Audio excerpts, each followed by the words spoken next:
Hello and welcome to this latest video blog. I'd like to discuss staffing matters with you. If there's one topic which you ask any person in business, and particularly in the professions, that keeps them awake at night, I can almost guarantee you it's going to be staff. Why is that? Well, there are several reasons. For one, staff is all about people. People are complex, and the people who are working for you may not necessarily be the people you would choose to socialise with, have a drink with, play golf with, whoever it might be, but they're there in a business capacity with you. It's a business relationship. Sometimes, of course, it develops into a friendship, and that's, of course, very nice. And one of the other problems about staff is that the legislation governing how you treat them becomes, if you like, more and more tilted against the employer as time goes on. But hopefully, with a good team and a well-oiled staff machine, legislation will rarely, if ever, come into the equation, because you've built a relationship with a well-functioning team. I employ around 20 people in various businesses I have interest in, and of course ultimately I am responsible for the welfare and relationships with the staff. In the early days of business, I always used to think of staff issues as being a major distraction, and after a number of years I thought perhaps there's a better way to approach this. Of course, staff are fundamental to an operation.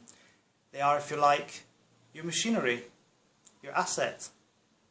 So they are a core part of your production line, whether that production line is things, or in the case of us accountants, it is a service, the inputs, the number crunching, dealing with the clients. So what happens when you look at your staff as a core part of your operation, a fundamental part of your operation, and the issues which surround them as all being integral to that function? Or do we look at them and the issues which crop up, whether they're relationships between other staff members, whether it's personal things they bring into work, as a distraction?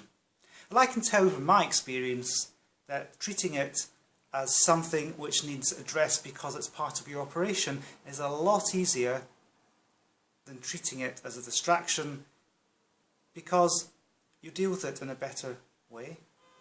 You're not in a rush to get rid of it and try for the quick fix. And of course, it's not just you that the staff may have nothing in common with. Many of them will have nothing in common with each other. So, how do we get the best out of staff and stop it becoming a distraction? Well, as just said, first way is, of course, the attitude you take towards it. But if we're treating staff as an asset, isn't the best way to maximise the productivity of an asset preventive maintenance? Of course it is. So, just as you would oil the machine, you've got to oil the staff. Grease them, as you might say. Make things go smoothly. How do you do it? Well, everyone's got their own method. But how many of you out there are giving bonuses? Perhaps holiday bonuses? Bonus after a good year?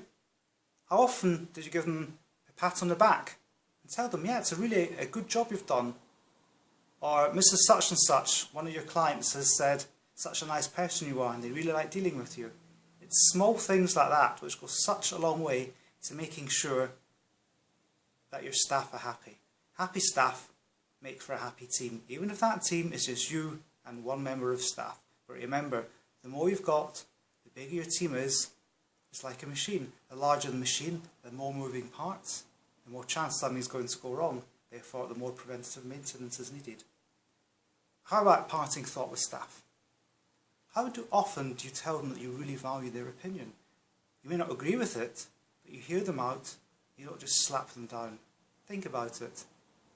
Small things go a long way when it comes to staff.